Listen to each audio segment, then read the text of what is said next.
नमस्कार, मैं हूं आपके साथ अलीम अतहर। झारखंड की राजनीति में जहां झारखंड मुक्ति मोर्चा, कांग्रेस और राष्ट्रीय जनता दल मिलकर गठबंधन सरकार चला रहे हैं, तो वहीं पड़ोसी राज्य पश्चिम बंगाल में तस्वीर कुछ अलग नजर आ रही है। झारखंड का ये गठजोड़ पहले असम और अब पश्चिम बंगाल में टूटता हुआ दिख रहा है।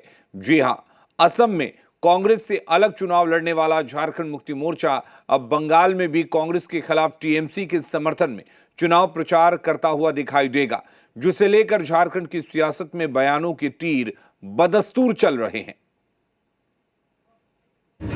महागठबंधन का मजेदार मेल, कहीं साथ कहीं अलग वाला खेल। झारखंड में एक, असम बंगाल में दोस्ती ढेर।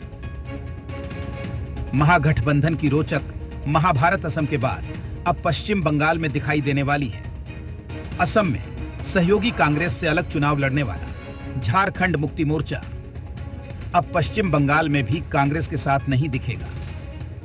बताया जा रहा है कि मुख्यमंत्री हेमंत सोरेन, कल्पना सोरेन और जेएमएम के अन्य नेता पश्चिम बंगाल में ममता बनर्जी की पार्टी तृणमूल कांग्रेस के पक्ष में प्रचार करेंगे। तृणमूल कांग्रेस और कांग्रेस बंगाल में एक दूसरे के सामने लड़ रहे हैं। ऐसे में जेएमएम का टीएमसी के पक्ष में प्रचार करने के फैसले ने झारखंड की सियासत में एक और नई बहस छेड़ दी है।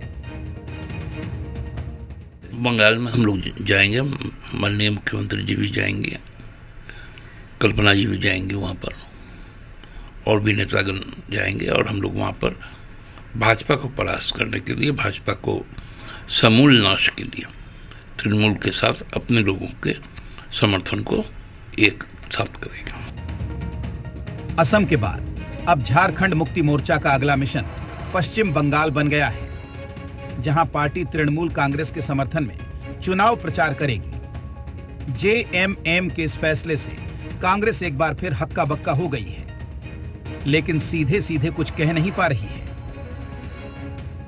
झारखंड में गठबंधन है स्थिरता के साथ, स्टेबल के साथ, और 25 वर्षों में ये 7वां वर्ष है जब राज्य की जनता ने एक स्थिर जनादेश दिया है। हम यहाँ पर अच्छे से हेमंत सोरेन जी के नेतृत्व में गठबंधन की सरकार चला रहे हैं।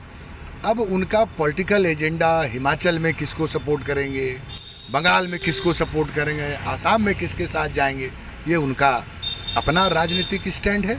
इसमें हमारा कुछ उस पर कोई न आपत्ति है और न कोई समर्थन है। वहीं झारखंड की सत्ताधारी दलों के बीच समन्वय की इस कमी ने विपक्ष को तंज करने का फिर से मौका दे दिया है। बीजेपी इसे दोहरी राजनीति करार देते हुए सवाल उठा रही है कि जिस दल का कोई विचार नहीं हो, कोई विचारधारा न हो, उस प्रकार के दलों का यही हालत होती है। जगह जगह पर ये अपने स्वभाव में परिवर्तन करने का काम करते हैं। यही कांग्रेस जेएमएम वहाँ पर और अन्य लोग एक दूसरे को गालियाँ बकने का काम कर रहे थे। आज यहाँ बंगाल में जा कर के पूरा हाथ मिलाकर गलबहिया के साथ टीएमसी के साथ प्रचार करने जा रहे हैं। इनका एक ही एजेंडा है, जनता को गुमराह करना। फिलहाल झारखंड में गठबंधन मजबूत होने का दावा किया जा रहा है, लेकिन पश्चिम बंगाल को लेकर जेएमएम के रुख से महागठबंधन की एकजुटता पर सवाल तो जरूर खड़े कर दिए हैं। ब्यूरो रिपोर्ट, जी मीडिया।